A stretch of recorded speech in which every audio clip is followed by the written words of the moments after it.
This is a good little intro Grand here. achievements, meltdowns, funeral crashing, sex for gold. World of Warcraft has seen it all. Yeah. It's like the Jerry Springer show of MMOs. Luckily for us, much of it has been preserved We've for looked our at the other viewing three pleasure. parts. There's something oddly intriguing about it. It's like a train wreck that you can't look away from. That's very true. I'm your magnanimous, melancholy, munificent, myopic, monotonous chronicler, MadSeasonShow. Okay. And buckle up, because for the next 20 minutes, this is World of Warcraft's most famous and infamous players, Part 4. Joe's fourth Nerdgasm, string, a fourth thrill of stem. excitement, felt in response to Oh, something no. relating to a subject in I which a love person this. has an obsessive interest. I've mentioned before Yes. that loot in the World of Warcraft has been made easier to obtain over the years. Mm-hmm. These days, you can't go a single level without a full new set of equipment, which is convenient, but that thrill of finally getting a new piece of gear is diminished. Back in the day, getting an epic was, well, epic. It Yeah. was a big event, and you'd spend the rest of your day lovingly Look at staring that at gear, those man. beautiful purple That pixels guy tanks and feeling SM. slightly embarrassed at the noise that you made when you obtained it. I was never Oh, embarrassed. dude, 4 strength, 4 stam, leather belt. Level 18. Oh, The voice you just heard was that of Joe. God, dude, I remember that That's so it, well. just Joe. Just another I one of remember the watching millions that of on players YTM&D. adventuring in the world of Azeroth. In his leveling, he apparently happened upon a belt. One with 4 strength and 4 stam nonetheless, and he That's a lot. uttered the nerdgasm heard around the world. It's so bad. Either that, or he was just having a stroke. What kind of stroke is up for you to decide. And when I say heard around the world, I mean that literally, because Oh, unlucky for dude. Joe, someone outside of Dude, so many times, man. Who the, balls of steel, bro. Like, we watched that. I remember sitting in the control room of my broadcasting class in 12th grade. And in between us playing Secret of Mana and Super Smash Bros. Melee, we watched Ventura Harassment, and it was the greatest time of my fucking life. Oh my god, it was so good. I watched every single one of them. his group of friends not only was listening, but was also recording. Yep. Strength 4 stam, leather belt.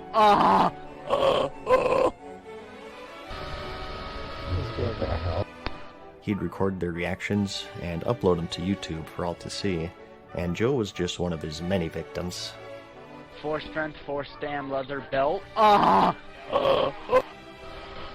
is that you and the other one? What? No. Yeah, dude. Wait, what? Oh, dude, 4 strength, No, 4 it's stam, not. leather belt. Oh, he's just playing it over and over. Okay. Okay. Alright, obviously it's not. Oh, dude, 4 strength, 4 stam, leather belt. Okay. Okay, dude. That's definitely Joe. Oh, dude, No, it's not. He's been coming in there doing it. I think he had a soundboard. Like, that was high humor back then. Was having a soundboard going into. What the hell? Oh my god. Sounds just like Joe. It Oh, is. dude, It 4 is. strength, 4 No, it's stam. not! This nerdgasm spawned a whole series 4 of videos million as the video views? compiler himself and his fans would replay it to Holy other random shit. people's Ventrilo servers to get a reaction. Wow. No, Kaiser Elements. Those are the ones that were on the deck That's sheet. If you insane. get the deck sheet, Oh, those dude, skits 4 fucking strength, right 4 as hell. stam, leather Yeah. belt. Yeah, fuck those guys creating content. I should just do this. Level 18. So stupid. Like I said, the power of pixels was strong. It's like the dark side from Star Wars, except somehow even more nerdy. People have even died It's over better- it. It's pretty scary how it can grip people. It's just a game at the end of the day. Wait, what? People take it way too seriously. No, it's not. Again. Never mind that. Yeah, But okay. I mean, come on, if you're willing to murder someone for in-game loot, what's to stop you from Oh no. Well, I guess we may as well get this one out of the way. That's right. Epic mount Believe it for or an not, epic you're mount. looking at a Craigslist Yes, ad dude. for a woman offering sex for gold. Let me try to explain just why she's doing this. Yeah. Back when the Burning Crusade expansion came out, one of the big features being added to the game were flying mounts. You used to be locked to the ground, either Okay. on foot or on a ground mount, and the only time you could fly in the game was when you took flight paths, which restricted you to a set path from point A to point B. Yep. Now, player-controlled flying was always a highly requested thing, so when it was announced for the Burning Crusade, people flipped out. There was just one problem, though. It cost gold, which is in-game currency. It was a lot of money back then. A lot of gold, in fact. Like too for much for most players to have without. To put it into perspective, buying the Longboy was about as much money as it took to buy Epic Flying back then. So yes, inflation is about 1,000%. Like, I think so. Like, I really think that gold, it wasn't that hard. Let me look, okay? Let me do, how much did gold cost in TBC? History of, well, let me just look right now. Okay, let me see how much it costs. Do they have like any numbers here? Because I bet that I'm right. I know Bellier did a video about this, but I don't really know where I can find that video. Fuck. Okay, yeah, I can't even find it. I just know I remember Jeff used his mom's credit card to buy gold, and I made fun of him for it for a long time, and it cost him a lot of money so he could buy his flying. 6,000 gold is about $140. No, dude, it was way more than that. I guarantee you it was way more than that. Like 6,000 gold was a lot of money. Going out of their way by grinding mobs or professions. Some were a bit more industrious than others, however. Hello, I need 5,000 world of gold for my epic flying mount. In return, you can mount me. You have to have an account on my server, and I want the gold before we do anything. Smart girl. Upfront delivery. That's pretty smart. Yeah. You don't want people conveniently forgetting account information post-coitus now, do we? Yeah. We can quote trade at your place since I can't host. Edit, because I have a lot of dumb guys message me who clearly don't have the gold. They clearly don't have the gold. Make sure to send a picture of yourself and a screenshot of your character with the 5,000 gold. You know, that's pretty easy to spoof. Why not have them posing in front of their computer, holding their driver's license, giving a thumbs up to the camera? That's true, that's smart. I play a level 70 Night Elf Druid and would prefer someone who is into role-playing. I have a costume. Okay, who's paying who now? Hey. Also, I'm not adverse to the idea of groups/anal. Now, I know what you're thinking. You want to see some gameplay. There's no way that this worked, right? Come on, this is the internet. It did. You know it did better work. by It now. did work. She made a follow-up post. Hi, I'd just like to thank all the jackasses that thought it would be funny to post my picture all over the internet and make 50,000 threads about me on the World of Warcraft forums. I got my epic mount in about an hour that was very enjoyable for both parties, while all of you idiots probably spent hundreds of hours farming yours, and you don't even have them. They're so dumb. So, talk all the trash you want. I got my epic flying mount, and I got laid. Take a hike, which is more punks. than most of you failures can ever hope for. God, dude. This is all too much. No, it's not, man. This was so beautiful. I remember that post, and I was thinking back then, man, I wish I was a girl. I would suck so much dick for gold. It would be beautiful. I'd have every flying mount on every character. And I'm serious, right? I was totally jealous that she was able to do this, right? It's the same as, like, you know, people are now in like a different way. Yeah, dude. Female privilege. Female fucking privilege. Literally. I thought this was a wholesome little channel here. Let's Not take a break anymore. from prostitution for virtual currencies. Let's talk about the Goon Squad. Not really known for being one of the top guilds, but rather one This of is the top whenever they won troublemaking guilds. Wintergrasp in like No 1 funeral minute. crashing this time, but some of their work includes kiting Jaina Proudmoore to Orgrimmar to kill unsuspecting city dwellers, Yep.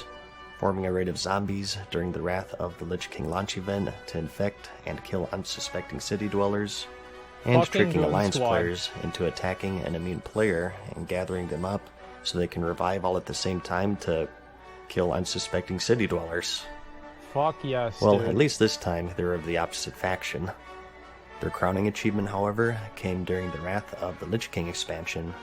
The new PvP Yep, whenever they zone, used all Wintergrasp, Serenite was bombs. brand I new. remember this. One side had to defend a fortress from the other, fending off players, siege tanks, demolishers, This was so good, and dude. planes? Well, that's what the box art Yo, said. something awful but farms are that golden never age. made That it was in, a I long guess. time ago, wasn't The it? goal of the attacking team was to break Long through time layers ago. of walls using siege tanks, or if you were an engineer, grenades. These also did damage, but since the mainstay did of the siege event damage, was too. that siege combat, they did Yep. relatively little in comparison. However, in preparation There's for the video. event to I begin, watched this the the Goon day it Squad came out. perched themselves upon the final door leading to victory of the zone, all having a large supply of grenades. Yep. As soon as it started, they parachuted down and in 1 minute destroyed the last gate to win the game in record time.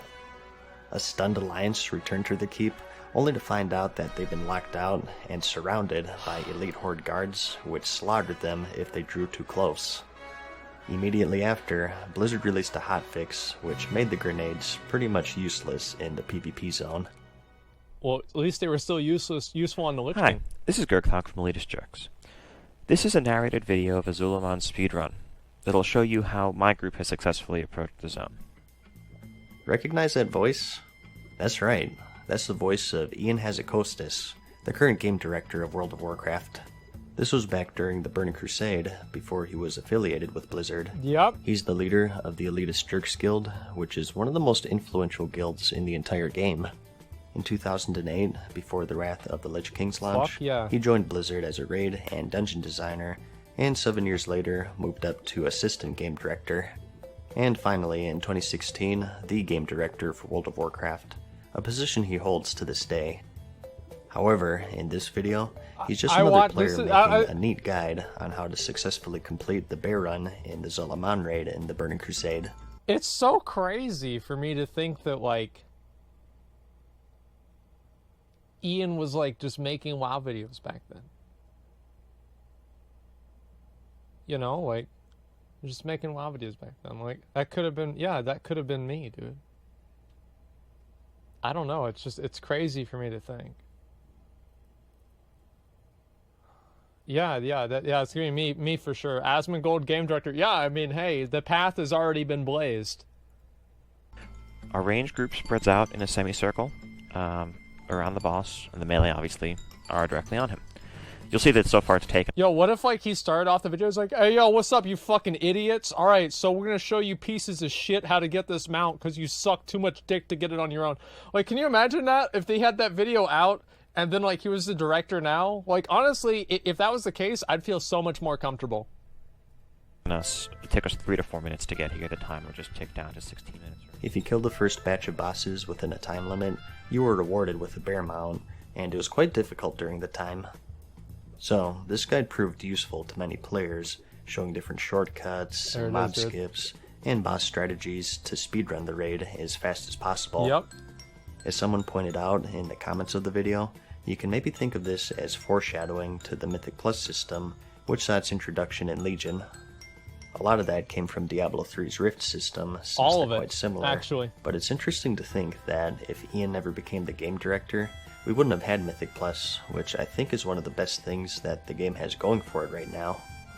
So, think of this as the very first Mythic Plus run in a way. Yeah. He was also active in vanilla World of Warcraft though. He was the one who did the math and concluded that the Cthulhu fight from vanilla AQ40 to be mathematically impossible to win, assuming the absolutely best geared roster of 40 players making 0 mistakes. Holy shit. He was the final boss of the raid. Cthulhu, not Ian, and he went unkillable by even the top raiding guilds at the time for months. Wait, so is that Frustrated, actually him? these guilds called Oh out my Blizzard God. and accused them of releasing intentionally overtuned content in order to stall for their next raid, which was of course Nexramas. Some things never change. Some were constructive like Ian, and they provided the numbers, and others took a slightly more dramatic approach. This is a screen cap of an IRC chat from a member of Death and Taxes, another top guild having difficulty killing the overtuned old god. Also present in the chat is Fear, the alias for Alex Afrasiabi, who's the current lead world designer for World of Warcraft. During vanilla, a quest designer. There's quite a history with him as well, having led the EverQuest guild, the Fires of Heaven, which is considered by many to be the most dominating guild in the entire game. When he was still playing EverQuest in 2003, he made a profanity-laced rant about a new raid called the Plane of Time. It saw a shaky release, so he took to the forums to give the developers an ultimatum. I'm gonna read it out. You have 14 days. If after that time the plane is not properly tuned, I am deleting my characters and canceling all of my accounts. The rest of my guild will follow suit, as will several other guilds and the people that play EverQuest. To be brief, I did not work my ass off, jumping through your idiotic hoops with my friends and guildmates so I could go to a zone where only groups of 18 could enjoy the content. Even past these initial moronic events, I can finally get my entire guild to raid with me. Fuck you guys. Seriously, fuck you.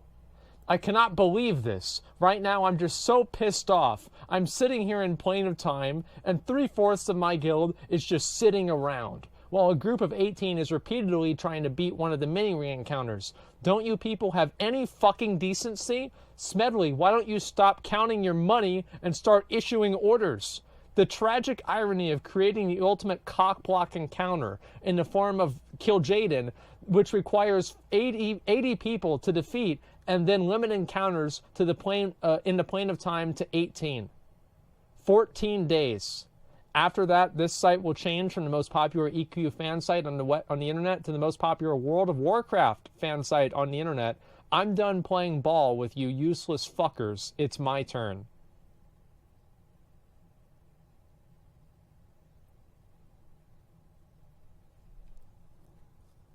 God, dude. See, this is whenever they just hired people that were mad. They're like, yo, you hate that other game, right? They're like, yeah. Like, all right, come work for us. Yeah. He made a profanity-laced rant about a new raid called the Plane of Time. It saw a shaky release, so he took to the forums to give the developers an ultimatum. You have 14 days. If after that time the plane is not properly tuned, I am deleting my characters and canceling all of my accounts. The rest of my guild will follow suit, as well as several other guilds and people that play EverQuest. I did not work my ass off, jumping through your idiotic hoops with my friends and guildmates so I could go to a zone time, giving Blizzard 14 days to properly tune Cthulhu. Instead, this time, giving Blizzard 14 days to properly tune Cthulhu, or he and his guild will quit the game and switch to professional solitaire. Back to the IRC chat though, the guild questioned the professionalism and ethic of Blizzard releasing a seemingly broken encounter, and expressed frustration with their inability to overcome that content isn't broken because you can't clear it.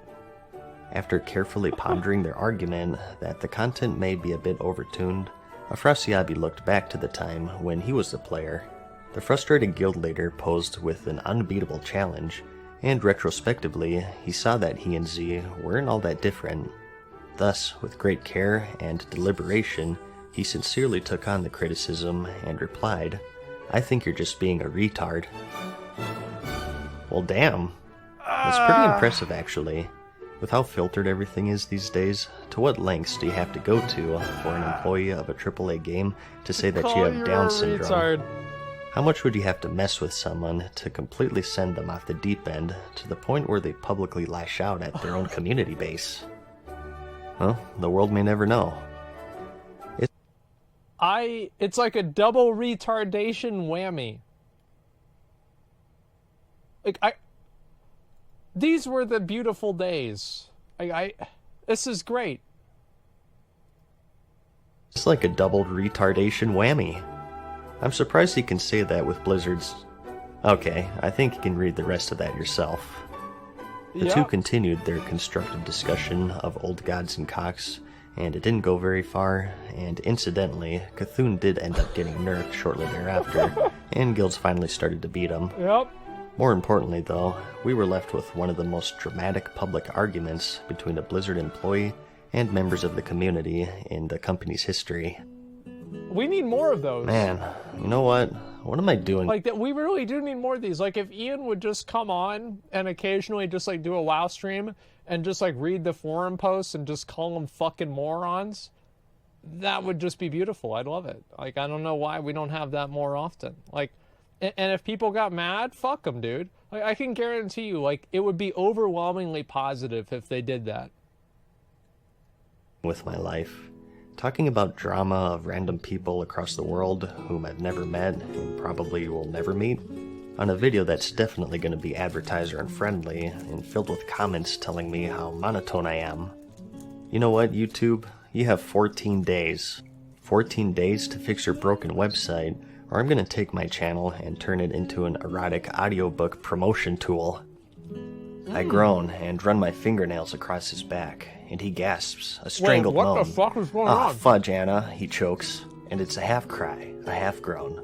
It tears at my heart, but also deep What? inside me, tightening all the muscles below my waist. On second thought, I'll just cover the new mobile Diablo game. But first, let's take a glance at an important moment in the game's history.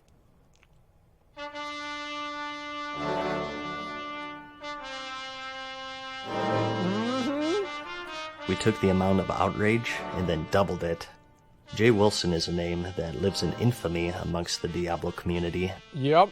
Diablo 1 and 2 are considered to be masterpieces of the action RPG dungeon crawling genre. You kill demons, and you get loot to kill more powerful demons. Easy. With just 2 games to its name, it was one of the most addicting franchises gamers came across, with quite the active communities still playing today, decades later. Forgive me for giving you all of this backstory, but it's necessary to understand what the feeling was at the time, and just why the fans of the series felt so betrayed. Its creator, David Brevik, is considered to be a god amongst fans of the series, with an outpouring of support even today for a remake to his iconic sequel, Diablo 2. We're waiting. But here comes the year 2012, and with it, Diablo 3. The second in the series. I actually talked to David Brevik. It was like maybe a couple of months ago, and I was going to invite him on the stream to do an interview, but then I just kind of like lost track of everything, and we ended up not doing it. But yeah, it just didn't really, like, it didn't really pan out. Yeah, what happened? Yeah, it didn't pan out. Released over 10 years prior in the year 2000, with an expansion set in 2001, so there was an immense amount of hype and a thirst for a return to the series. Its existence was announced in 2008, and players for the first time got to see the game in action. What a This dog only shit made the game. wait worse for players, though, because it looked great. The dark demon-slaying action fans knew and loved, seeing a return nearly a decade What a later. dog shit game. But, having moved on from Blizzard at this point, it would be the first game in this series without Brevik's personal touch. Blizzard instead left it in the hands of Jay Wilson, a former developer for Relic Entertainment, having done work on games such as The Company of Heroes and Warhammer 40,000: The Dawn of War. Years passed, and work on the game continued. It was teased at the Jay following Wilson now works on BlizzCons, WoW, as slowly far as I revealing know. each class one by one, and even including playable demos. The game would enter a closed beta stage in the fall of 2011, where a small portion of the first act was playable with all 5 classes. I love this. It looked pretty good, and fans eagerly awaited the release. Error 47. The day finally 37. came on May 12th, 2012, Yep. and the actual launch was a perfect sign of things to come. Yep. The game sold incredibly well, shattering many was a pre-sale bad time. records.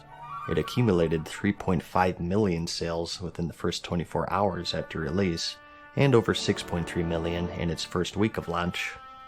As for the gameplay, well, the menus looked good. That was about all the players could say about the game at that point, because no one could log in. Blizzard was unprepared for the massive reception, and their servers couldn't handle the millions trying to log in at launch. There was no offline mode for the game, even for single player. You had to be connected to the internet to play. It would persist even weeks after the game's launch, as archived by this 94-page thread. It was so 94 bad pages? that their offices in South Korea were raided by the Fair Trade Commission because gamers were unable to play their game, and they were refusing refunds. Players who did get in, however, found a game with potential for greatness, but all in all, a mediocre experience compared to its former release 11 years ago. Players could progress through 4 acts of story, with 4 levels of difficulty, Normal, and that's Nightmare, normal, Hell, and Inferno. Nightmare, Hell, and Inferno, Yep. all providing a tougher challenge, but greater rewards. Much to the dismay of players, though, was the existence of the real money auction house system, where they could buy items using in-game gold or real-life money. People Using were the latter pissed. option, money would exchange from one player to Yo, your boy Asmongold sold one of those spears that looked just like that, $150. I took Austin and Jeff over to Panda Express and I bought them their food. I'm like, boys, welcome to the good life. We got it made now. I'm gonna be getting these swords all day, every day. I'm gonna be fucking rich. And there was this one guy, I remember, he took out a loan on a car because he made enough money on the real money auction house that he, he was able to buy like a car. Like I'm not even kidding. And like he took out a loan on it. So like I don't know how he dealt with the payments. Like I'm assuming they repossessed it after they got rid of the auction house, but it was still like, I mean, I love this shit. Like I actually thought that the real money auction house wasn't really that bad of an idea. And like just having the auction house in general wasn't a bad idea. And I don't know, dude. Diablo 3 was really fun, but there were also a lot of problems.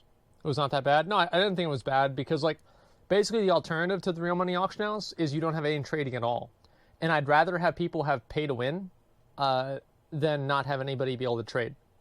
It's just a lesser of two evils from my perspective. another, and Blizzard would receive a cut of the sale, I essentially know giving the disagree. game a pay-to-win model, as players would describe it. A problem made worse with the fact that the higher difficulty settings seemed to be unbalanced and poorly tested. PoE has in-game trading? Okay, well, if you want like a perfect world for me, right, it would be that you had trading, but you didn't have the auction house. I think that the auction house was just Blizzard legitimizing something that was already going to happen.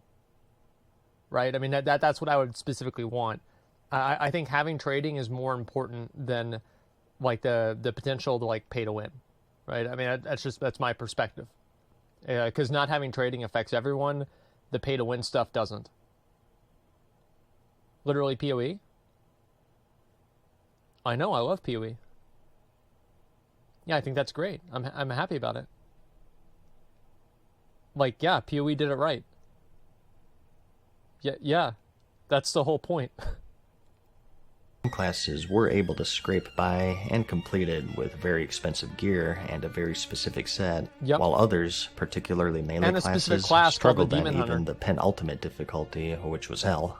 The game was tested, though, not just by players, but also the team itself, of course, and they increased the difficulty of the Inferno mode to where no one was able to complete it, and after that, as Wilson infamously boasted, they had doubled it. Due to this, players pinned the extremely unfair and unbalanced nature of the game on G. Wilson. Both he and his quotes became the subject of ridicule of players wanting a challenging but fair endgame. Dying was extremely unforgiving. Drops were few and far between, and the enemies you were fighting gained a random set of affixes, some unkillable, to the very limited number of viable character builds in the game. It was absolutely if you died, dog they would shit. regenerate health, and you would be left with a hefty repair bill, and with gold also being purchasable with real money, it left a sour taste in people's mouths. It was all too common for people to be in a situation where they had no gold, and all of their gear was broken. The only way to progress would be to start a new character, lower the difficulty, and farm low-level enemies to repair your gear once, or visit that ever-alluring real money auction house. Early on, one of the best ways to earn gold would be to run past all of the enemies in the game and just break all of the pots or other destructibles. I remember this. Behold the brutal non-stop action of Diablo 3. The game saw a record-breaking release. Diablo had the most, like, fucking stupid farming methods. There was one where you would go in and you would kill the blacksmith's wife, and then you would leave and then turn off the game and then restart it. There was another one where you would go into Act 1 and you'd go into like the tomb of the Forgotten Giant or something like that. I forgot what it was specifically. And you would kill all the mobs in there and then you would leave. Then there was another one, the one that he showed with Act 1, and you would destroy all the pots and then you would leave and you would restart it. Then you'd come back and you'd destroy all the pots again. And you'd have all this gold finding gear because there was a stat back in Diablo that made you find more gold. So you had full gold finding gear just killing pots. Then there was another one on top of that Kripparrian used whenever he was leveling up, where you would basically just farm treasure goblins the whole time. Like Diablo 3, all it did was it was just a series of really, really stupid farming methods. It was beautiful. But the active players quickly dwindled once they uncovered its gaping flaws. Wow. Critics who originally praised the game began condemning it, and even the series creator, Breivik, was interviewed by Ink Gamers on his thoughts on the latest game in the trilogy. He gave some criticism on some of the troubles that they were facing, and how he would have done some things differently. I'll have it linked in the description to see for yourself, but all in all, it's pretty innocuous.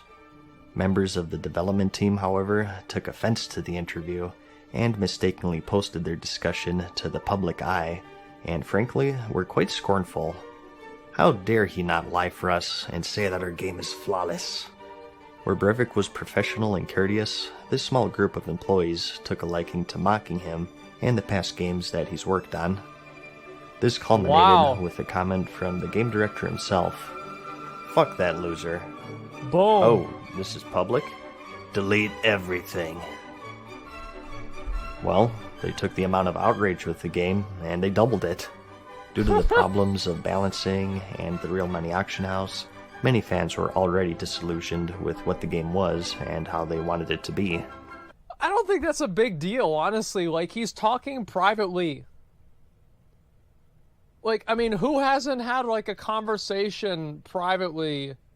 Like, well, he thought it was private, right? Because it's not like he was doing this publicly. Like, yes, he thought that it was private. Like, he would not have said this if he knew that it would be public, right? So it was stupid that he did that on an online forum, but the intent was for it to be a private conversation, which I think is completely reasonable. Like, who in here hasn't said some shit about people that you wouldn't say in public? Everybody's done that, right? It's like, of course Jay Wilson's pissed off. Of course he is. I don't think that's... I really never thought this was a big deal. It was funny, but it wasn't a big deal. Unprofessional. Give me a fucking break. Don't be such a pussy. Many saw it as a bastardized version of the series that they fell in love with over a decade ago. So, to see the person holding the reins of this game post something such as this whipped the fan base up into a frenzy.